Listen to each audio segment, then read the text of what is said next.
Tatlong Pilipino ang inaresto sa China dahil umano sa pang-eespiya. Ayon sa Foreign Affairs Department, tutulungan sila ng gobyerno. Saksi si JP Soriano. Natanggap na ng Department of Foreign Affairs ang abiso mula sa China na may tatlong Pilipinong inaresto doon dahil umano sa pang-eespiya. Ayon sa Department of Foreign Affairs, tutulungan ng gobyerno ang tatlo. The Philippine Consulate General in Guangzhou is providing all necessary assistance, including appropriate legal support for the said Filipinos.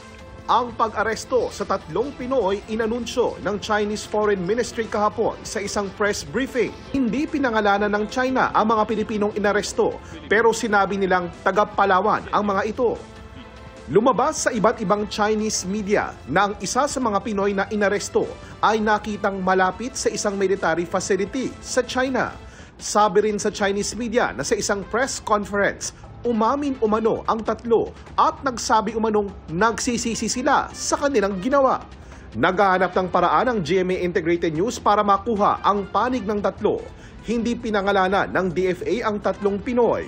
The department has conveyed to the Chinese government to ensure that these allegations are tried with due process and with full respect to the rights of the said Filipinos in accordance with domestic law and the Philippines-China Consular Agreement.